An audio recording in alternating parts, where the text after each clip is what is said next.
আগামী 24 ঘন্টার মধ্যে এই হামলাকারী শরীফ হিন্দুল তনাই সহ সাইফুল সহ যারা চিহ্নিত হয়েছে তাদেরকে যদি প্রশাসন গ্রেপ্তার না করে, যেই হাত দিয়ে ফারুকের গায়ে আঘাত করেছে ওই হাত আপনারা ভেঙে দিবেন। তার জন্য যদি জেলে যেতে হয়, হুকুমদাতা হিসেবে 1 নম্বর আসামি আমি আবার বললাম। এই সরকারের যে উপদেষ্টা সবচেয়ে ডেডিকেটেড কে নাহিদ ধরেন মার খেয়েছে, নাহিদ মার খেয়েছে একদিন, এইখানে যারা দাঁড়িয়ে আছে 17 দিন মার খেয়েছে।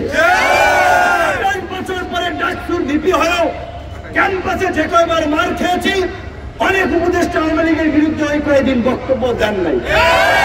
অবশ্যই আসিফ এবং নাহিদ তো আমাদের সহ আন্দোলনকারী, আরো অনেকে মাহফুজ সবাই আমাদের ঘনিষ্ঠ, আমাদের সহযোদ্ধা সহকর্মী, একসাথে এনআরসি এর বিরুদ্ধে আন্দোলন করছি। ডাকসুতে নির্বাচন করেছে তারা, ছাত্র অধিকার পরিষদের সাথে ছিল।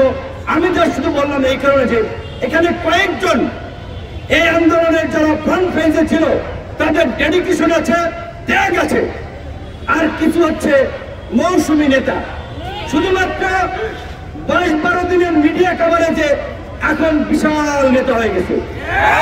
তাদেরকে ঢুকাইছিল ছাত্রলীগ আন্দোলনের গতিবিধি পর্যবেক্ষণ করার জন্য, আন্দোলনের স্পাইগিরি করার জন্য। 18 জুলাই যখন কথা বলি যে ভাই এক দফার বিকল্প নাই, এক দফা ছাড়া এই জাতির মুক্তি নাই, হাসিনা পিশাচ হয়ে গেছে, হাসিনার পতন ব্যতীত আমাদের মুক্তি নাই, প্রত্যেককে জেলে যেতে হবে, তখন বলে ভাই আমরা তো এক দফার জন্য আন্দোলন করি নাই, এটা কি উচিত হবে? এইরকম এখন কি একজন ব্যাপক বিপ্লব হয়ে গেছে, অথচ ফুল ছাত্রলীগের এজেন্ট হিসেবে এখন যাই হোক সোশ্যাল মিডিয়ার কারণে ব্যাপক পপুলারিটি হয়েছে, সেলিব্রিটি বনে গিয়েছে। তাদের পেছন দিকে একটু তাকাতে হবে। হঠাৎ করে চরিত্র বদল করলেই বদল হয়ে যায় না। তো গতকালকে এই আহতদের এবং বিশেষ করে হামলা ফারুককে যারা আহত করেছে, আহতদের ব্যানার এসে, আমি জানি না এটা সার্ভিসকে বলতে হবে, এখানে জুলাই মুভমেন্ট ব্র্যাকেটের জার্নালিস্ট নামক একটা হোয়াটসঅ্যাপ গ্রুপে সার্ভিসের ফরওয়ার্ড করে একটা মেসেজে সাংবাদিকদের কাছে চক্ষু ইনস্টিটিউট হাসপাতালের এই দুর্বৃত্তদের নিউজ কভারেজের একটা মেসেজ আমি দেখতে পাচ্ছি। এটি যদি সঠিক হয় তাহলে গতকালকে থেকে সার্ভিসের সম্পৃক্ততা নিয়ে যে অভিযোগ এসেছে সেই বিষয়ে সার্ভিসকে পরিষ্কার করতে হবে।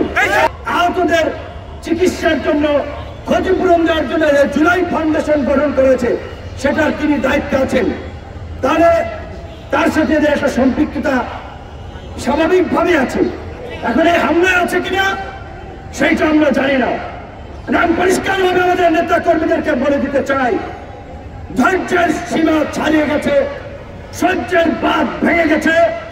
আগামী 24 ঘন্টার মধ্যে এই হামলাকারী শরীফ হিন্দুল তনাই সহ সাইফুল সহ যারা চিহ্নিত হয়েছে তাদেরকে যদি প্রশাসন গ্রেপ্তার না করে, যেই হাত দিয়ে ফারুকের গায়ে আঘাত করেছে ওই হাত আপনারা ভেঙে দিবেন।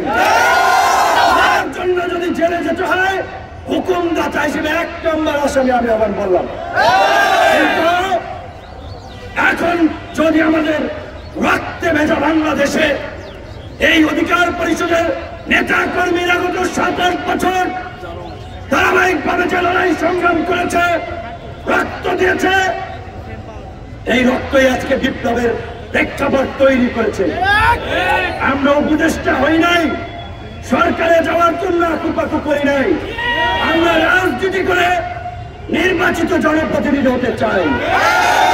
এই সরকারকে পরিষ্কারভাবে বলেছি, একমাত্র রাষ্ট্র পুনর্গঠনে সংস্কারের প্রশ্নে একমাত্র কোন অধিকার পরিষদ ব্রাঞ্চ চেক দিয়েছে।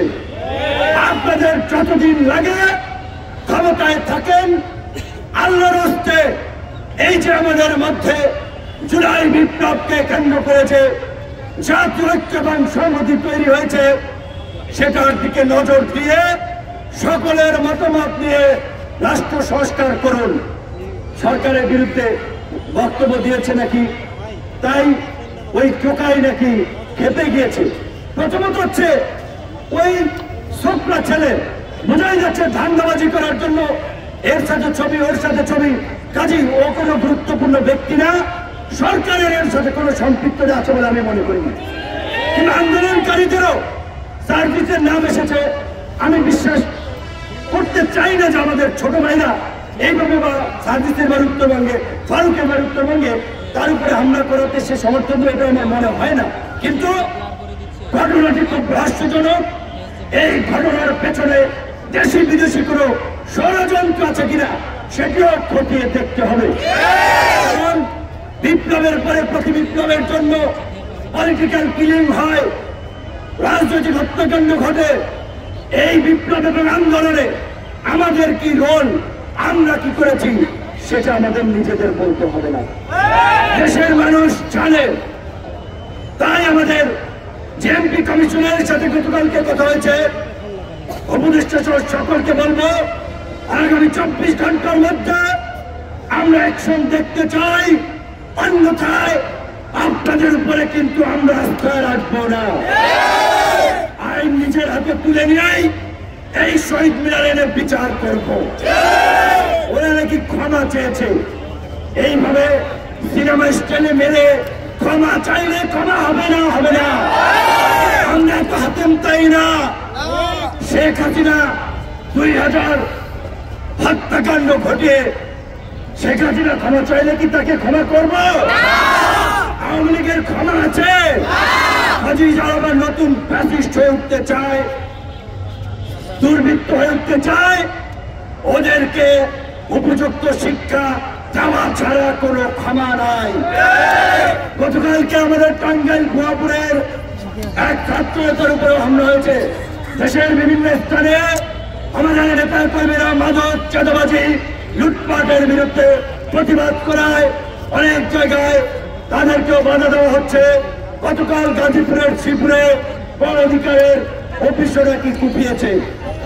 পরিষ্কার ভাবে বলতে চাই বন্ধুগণ, অ্যাকশনের বিপরীতে পাল্টা অ্যাকশন ছাড়া রাজনীতিতে টিকে থাকা যাবে না। এই বিপ্লবোত্তর পরিস্থিতিতে নানান ধরনের অরাজক পরিস্থিতি তৈরি করতে দেশি বিদেশি এজেন্টরা কাজ করছে।